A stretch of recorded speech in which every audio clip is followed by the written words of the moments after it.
So ನಾನು ಈ ಸುಮಾರು ದಿವಸಗಳಿಂದ ಈ ಕ್ಷೇತ್ರಕ್ಕೆ ಸಂಬಂಧಿಸಿದಂಗೆ, ಶ್ರೀನಿವಾಸಪುರ ಕ್ಷೇತ್ರಕ್ಕೆ ಸಂಬಂಧಿಸಿದಂಗೆ, ಶ್ರೀನಿವಾಸಪುರ ರಾಜಕಾರಣಕ್ಕೆ ಸಂಬಂಧಿಸಿದಂಗೆ, ಶ್ರೀನಿವಾಸಪುರ ಅಭಿವೃದ್ಧಿ ಬಗ್ಗೆ ಕೆಲವೊಂದು ವಿಚಾರಗಳನ್ನ ನಮ್ಮ ಕ್ಷೇತ್ರದ ಜನತೆ ಮುಂದೆ, ಸಮಾಜದ ಮುಂದೆ ಕೆಲವೊಂದು ವಿಚಾರಗಳನ್ನ ಇಟ್ಟಿದ್ದೆ. ಯಾವ ಕಾರಣಕ್ಕೆ ಇಟ್ಟಿದ್ದೆ ಅಂತಂದ್ರೆ, ಈ ಒಂದು 40-50 ವರ್ಷದ ರಾಜಕಾರಣದಲ್ಲಿ ನಾವೇನು ಒಂದು ಭರವಸೆ ಇಟ್ಟಿದ್ದೀವಿ ಈ ಒಂದು ಜನಪ್ರತಿನಿಧಿಗಳ ಮೇಲೆ, ಆ ಒಂದು ಭರವಸೆಗಳು ಈಡೇರದೆ ನಾವು ಇವತ್ತು ಎಲ್ಲಿಗೆ ಬಂದು ನಿಂತಿದ್ದೀವಿ, ಇದಕ್ಕೆ ಕಾರಣ ಯಾರು? ನಾವು ಕಾರಣ, ಮತ್ತೆ ನಮ್ಮ ಜನಪ್ರತಿನಿಧಿಗಳು ಕಾರಣ ಎನ್ನುವ ಒಂದು ವಿಚಾರವನ್ನ ನಾನು ಸಮಯಕ್ಕೆ ತಕ್ಕಂಗೆ ಯಾವ ಒಂದು ವಿಚಾರಗಳು ಬಂದಾಗ ನನ್ನ ಒಂದು ವಿಚಾರಗಳನ್ನ ಜನರ ಮುಂದೆ ತಂದಿದ್ದೆ. ಈ ವಿಚಾರಗಳಿಗೆ ಒಂದು ಸಂತೋಷಕರವಾದ ಸಂಗತಿ ಏನಂತಂದ್ರೆ, ಈ ವಿಚಾರಗಳು ಜನರ ಮಟ್ಟಿಗೆ ತಲುಪಲಿಕ್ಕೆ ಬಹಳಷ್ಟು ಚೆನ್ನಾಗಿ ತಲುಪುತ್ತಿದ್ದಾವೆ. ಯಾಕೆಂತಂದ್ರೆ ಆ ಒಂದು ವಿಚಾರಗಳನ್ನ ಜನರು ಸುಮಾರಾಗಿ ಸ್ವೀಕರಿಸಿದ್ದಾರೆ. ಅದೇ ರೀತಿ ಕೆಲವರು ಟೀಕೆ ಮಾಡೋರು ಇದ್ದಾರೆ.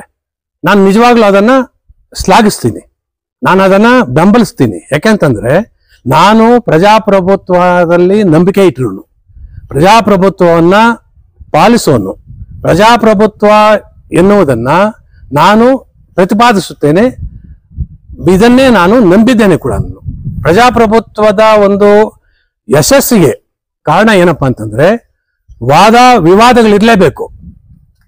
ನಾವು ವಿಚಾರಗಳನ್ನಿಟ್ಟಾಗ ಅದನ್ನು ಎಷ್ಟು ಜನ ಗ್ರಹಿಸ್ತಾರೆ, ಅಷ್ಟೇ ಜನ ಟೀಕಿಸಿದಾಗ ಮಾತ್ರ ನಾವು ಇಟ್ಟಂತ ವಿಚಾರಕ್ಕೆ ಒಂದು ಘನತೆ ಸಿಗ್ತದೆ, ಆ ಒಂದು ವಿಚಾರಕ್ಕೆ ಮನ್ನಣೆ ಸಿಗ್ತದೆ.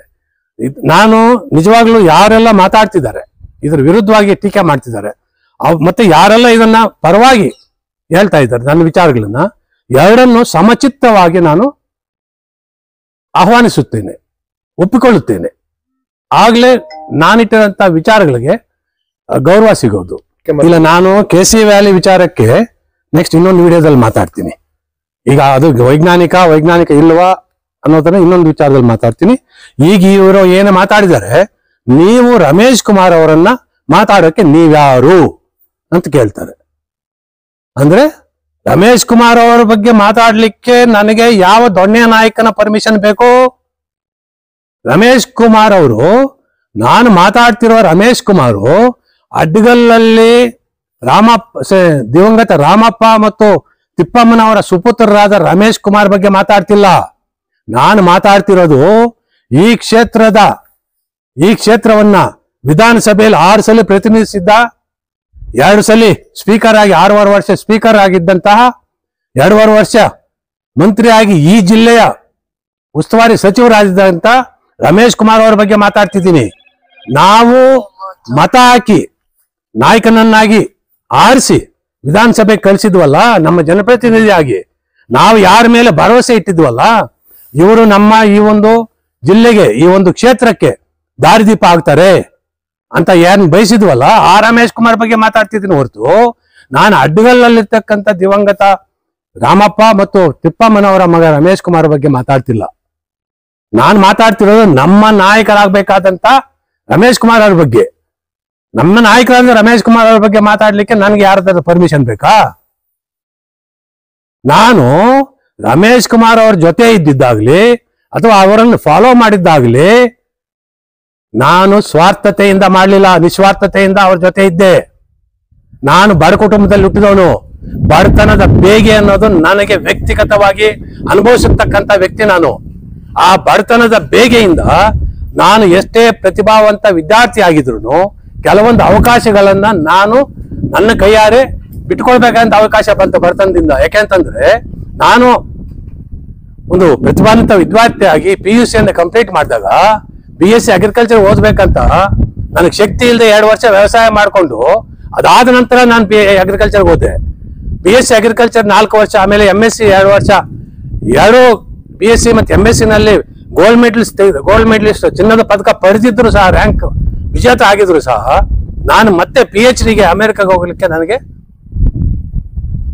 ಅವಕಾಶ ಸಿಕ್ಕಿತ್ತು, ಸ್ಕಾಲರ್ಶಿಪ್ ಸಿಕ್ಕಿತ್ತು, ಅಲ್ಲಿ ಅಡ್ಮಿಷನ್ ಆಗಿತ್ತು. ಆದ್ರೆ ನನ್ನ ಬಡತನ ಇಲ್ಲಿ ಏನಿತ್ತಲ್ಲ, ಈ ಒಂದು ಕಾರಣದಿಂದ ಅಲ್ಲಿ ಹೋಗ್ಲಿಕ್ಕೆ ಅದಕ್ಕೂ ಅವಕಾಶ ವಂಚಿತನಾದೆ. ಈ ಒಂದು ಬಡತನದ ಬೇಗೆ ನನ್ನಲ್ಲಿತ್ತು. ರಮೇಶ್ ಕುಮಾರ್ ಅವರನ್ನ ದೂರದಿಂದ ನೋಡಿ, ಯಾವಾಗ 1996ರಲ್ಲಿ ಶ್ರೀಮಾನ್ ದೇವೇಗೌಡರು ಪ್ರಧಾನಮಂತ್ರಿ ಆದಾಗ ರಮೇಶ್ ಕುಮಾರ್ ಅವರನ್ನ ಮುಖ್ಯಮಂತ್ರಿ ಮಾಡ್ಬೇಕಂತ ಪ್ರಸ್ತಾವನೆ ಇಟ್ಟಿದ್ರು. ಆವತ್ತು ನಾನು ವಿರೋಧ ಪಕ್ಷದಲ್ಲಿದ್ರು ಸಹ ರಮೇಶ್ ಕುಮಾರ್ ಅವರು ನಮ್ಮ ಕ್ಷೇತ್ರದಿಂದ ಒಬ್ಬ ವ್ಯಕ್ತಿ ಮುಖ್ಯಮಂತ್ರಿ ಆಗ್ತಾರೆ ಅಂತ ನಾನು ಖುಷಿ ಪಟ್ಟಿದ್ದೆ. ಯಾಕೆಂತಂದ್ರೆ ಇದರಿಂದ ನಮ್ಮ ಕ್ಷೇತ್ರಕ್ಕೆ ಒಳ್ಳೇದಾಗುತ್ತೆ ಅನ್ನೋ ಕಾರಣಕ್ಕೆ. ರಮೇಶ್ ಕುಮಾರ್ ಅವರು ಆಮೇಲೆ 2004ರಲ್ಲಿ ಅನಿವಾರ್ಯಗಳ ಕಾರಣಗಳಿಂದ ರಮೇಶ್ ಕುಮಾರ್ ನಾವು ಒಟ್ಟಿಗೆ ಸೇರಿದ್ವಿ. ಆವತ್ತು ಸಹ ರಮೇಶ್ ಕುಮಾರ್ ಅವರಿಂದ ಈ ಒಂದು ಜಿಲ್ಲೆಗೆ ಒಳ್ಳೇದಾಗುತ್ತೆ ಅಂತ ಬಯಸಿ ಅವ್ರ ಜೊತೆ ಸೇರಿದ್ವಿ ಹೊರ್ತುನು, ಅವರನ್ನು ಫಾಲೋ ಮಾಡಿದ್ವಿ ಹೊರ್ತುನು ನನಗೋಸ್ಕರ ಅಲ್ಲ, ನನಗೆ ನನ್ನ ಸ್ವಾರ್ಥಕ್ಕೋಸ್ಕರ ಅಲ್ಲ. ಯಾಕೆಂತಂದ್ರೆ ನಾನು ಅಷ್ಟು ನಿಕಟವರ್ತಿ ಆಗಿದ್ರು ಸಹ ರಮೇಶ್ ಕುಮಾರ್ ಅವರು ನನಗೆ ಬಹಳಷ್ಟು ರಾಜಕೀಯವಾದಂತಹ ಪದವಿಗಳನ್ನ ಆಫರ್ ಮಾಡಿದ್ರು, ನಾನು ಒಪ್ಕೊಳ್ಳಿಲ್ಲ. ಆಮೇಲೆ KH ಮುನಿಯಪ್ಪನವರು ಸಹ ನನಗೆ ಒಂದು ರಾಜಕೀಯ ಪದವಿಯನ್ನು ಆಫರ್ ಮಾಡಿದ್ರು, ಅದನ್ನು ನಾನು ಒಪ್ಕೊಳ್ಳಿಲ್ಲ. ಇದೆಲ್ಲ ರಮೇಶ್ ಕುಮಾರ್ ಅವ್ರಿಗೆ ಗೊತ್ತಿದೆ. ಆಮೇಲೆ ರಮೇಶ್ ಕುಮಾರ್ ಅವರು ಅವರು MLA ಆದ್ಮೇಲೆ ನನ್ನನ್ನ ನೋಡಪ್ಪ, ನೀನು ಬಿಸ್ನೆಸ್ ಮಾಡ್ಕೋತಾ ಇದೀಯಾ, ನೀನ್ ಬಿಸ್ನೆಸ್ಗೆ ಏನಾದ್ರೂ ಅವಶ್ಯಕತೆ ಇದ್ರೆ ಹಣಕಾಸಿನ ವ್ಯವಸ್ಥೆ ಸಹ ಮಾಡ್ಕೊಡ್ತೀನಿ ಅಂತಂದಿದ್ರು. ಬೇಡ ಅಂತ ಹೇಳಿದ್ದೆ ನಾನು. ಯಾಕೆಂತಂದ್ರೆ ನಾನೊಬ್ಬ ಸ್ವಾಭಿಮಾನಿ. ನಾನು ರಮೇಶ್ ಕುಮಾರ್ ಅವರ ವ್ಯಕ್ತಿತ್ವನ, ರಮೇಶ್ ಕುಮಾರ್ ಅವರ ನಾಯಕತ್ವವನ್ನ ಮೆಚ್ಚಿ ನಾನು ಅವ್ರ ಜೊತೆ ಸೇರಿದೆ ಹೊರತುನು ನಾನು ಅವರಿಂದ ಯಾವುದೇ ಸ್ವಾರ್ಥಕ್ಕೆ, ಲಾಭಕ್ಕೆ ಅಥವಾ ಒಂದು ರಾಜಕೀಯ ಪದಗಳು ಏನು ಯಾವ್ದಾದ್ರು ನನಗೆ ರಾಜಕೀಯ ಇದು ಸಿಗುತ್ತೆ ಏನೋ ಅವಕಾಶಗಳು ಅಂತ ನಾನು ಅವ್ರ ಜೊತೆ ಸೇರ್ಲಿಲ್ಲ. ರಮೇಶ್ ಕುಮಾರ್ ಅವ್ರ ಬಗ್ಗೆ ಯಾಕೆ ಮಾತಾಡ್ತೀರಂತ ಕೇಳೋದಕ್ಕೆ ನಾನು ಯಾರು ಪರ್ಮಿಷನ್ ತಗೋಬೇಕಾದಿಲ್ಲ. ಯಾವಾಗ ರಮೇಶ್ ಕುಮಾರ್ ಅವರು ನಾವು ನೆಚ್ಚಿದ ರೀತಿ, ನಾವು ಅಂದುಕೊಂಡ ರೀತಿ, ನಮಗೆ ರಮೇಶ್ ಕುಮಾರ್ ಅವರು ಯಾವ ತರ ನಾಯಕ ಅಂತ ಬಿಂಬಿಸಿದ್ರಲ್ಲ ಆ ತರ ನಾಯಕ ಅಲ್ಲ ಅಂತ ಗೊತ್ತಾದಾಗ ನಾವು ರಮೇಶ್ ಕುಮಾರ್ ಅವರನ್ನ ಖಂಡಿತ ಪಬ್ಲಿಕ್ ಅಲ್ಲಿ ಟೀಕಿಸ್ತಾ ಇದ್ದೀನಿ. ಯಾಕೆಂತಂದ್ರೆ ಅವ್ರು ಸುಧಾರಿಸಬೇಕು. ಅವರಿಂದ ಈ ಕ್ಷೇತ್ರಕ್ಕೆ ಇನ್ನೂ ಒಳ್ಳೇದಾಗೋದಿದ್ರೆ ಆಗ್ಲಿ, ನಾವು ಬೇಡ ಅಂತ ಹೇಳೋದಿಲ್ಲ. ನಾನ್ಯಾರು? ನಾನೊಬ್ಬ ಮತದಾರ ಮಾತ್ರ, ನಾನೊಬ್ಬ ಕಾಂಗ್ರೆಸ್ ಕಾರ್ಯಕರ್ತ ಮಾತ್ರ. ನಾನು ಹೇಳಿದ್ದೆ ಎಲ್ಲ ಒಪ್ಕೋತಾರಂತಲ್ಲ, ನಾನು ಹೇಳಿದ ವಿಚಾರಗಳನ್ನ ಜನರು ಒಪ್ಕೋತಾ ಇದ್ದಾರೆ. ಆಯ್ತು, ನೋಡೋಣ, ಮುಂದೆ ಸಮಾಜ ತೀರ್ಮಾನ ಮಾಡ್ತದೆ. ಹಾಗಾಗಿ ಇವ್ರ್ಯಾರೋ ಬಂದ್ಬಿಟ್ಟು ಇವ್ರಿಗೇನು ಯೋಗ್ಯತೆ, ನನ್ನ ಯೋಗ್ಯತೆ ಏನಿದೆ ಅದನ್ನ ರಮೇಶ್ ಕುಮಾರ್ ಅವ್ರಿಗೆ ಗೊತ್ತಿದೆ. ನಾನು ರಮೇಶ್ ಕುಮಾರ್ ಅವರನ್ನ ನಾಯಕನಾಗಿ ಮಾಡ್ಲಿಕ್ಕೆ ಏನೆಲ್ಲ ಮಾಡಿದ್ದೀನಂತ ರಮೇಶ್ ಕುಮಾರ್ ಅವ್ರಿಗೆ ಗೊತ್ತಿದೆ. ರಮೇಶ್ ಕುಮಾರ್ ಅವ್ರ MLA ಇದ್ದಾಗ್ಲೂ, ರಮೇಶ್ ಕುಮಾರ್ ಅವ್ರ ಮಿನಿಸ್ಟರ್ ಇದ್ದಾಗ್ಲೂ, ಆಮೇಲೆ 2018ರಲ್ಲಿ ಸ್ಪೀಕರ್ ಆದ್ಮೇಲೆ ಮತ್ತೆ 3 ತಿಂಗಳು ಅಂದ್ರೆ ಮೇನಲ್ಲೇ ಅವ್ರು ಸ್ಪೀಕರ್ ಆಗಿದ್ದು, ಆಗಸ್ಟ್ ವರ್ಗು ಆ ಒಂದು ಆಫೀಸನ್ನು ಮೇಂಟೈನ್ ಮಾಡ್ಲಿಕ್ಕೆ, ನಿಭಾಯಿಸ್ಲಿಕ್ಕೆ ನಾನು ಯಾವ ತರ ನಡ್ಕೊಂಡಿದ್ದೀನಿ ಅಂತ ರಮೇಶ್ ಕುಮಾರ್ ಅವ್ರಿಗೆ ಗೊತ್ತಿದೆ. ಇವ್ರಿಗೆ ಯಾರಿಗನ್ನ ಹೇಳ್ಬೇಕಾದ ಅವಶ್ಯಕತೆ ನನ್ಗಿಲ್ಲ. ಒಂದು ವೇಳೆ ಇದನ್ನ ನಾನು ಮಾತಾಡ್ತಿರ್ತಕ್ಕಂಥ ವಿಚಾರಗಳು ರಮೇಶ್ ಕುಮಾರ್ ವಿಚಾರ ಮಾತಾಡ್ತಿದ್ದೀನಿ, ಅದನ್ನ ರಮೇಶ್ ಕುಮಾರ್ ಅವ್ರು ಪ್ರತಿಕ್ರಿಯಿಸಿದರೆ ಅದಕ್ಕೆ ನಾನು ಬದಲು ಹೇಳ್ಬೇಕು. ಒಂದು ವೇಳೆ ಇವ್ರಿಗೇನಾದ್ರೂ ತಾಪತ್ರ ಇದ್ರೆ, ಇವ್ರಿಗೇನಾದ್ರೂ ಅದ್ರ ಬಗ್ಗೆ ತಾಪತ್ರ ಇದ್ರೆ ರಮೇಶ್ ಕುಮಾರ್ ಅವ್ರನ್ನ ಕೇಳಲಿ.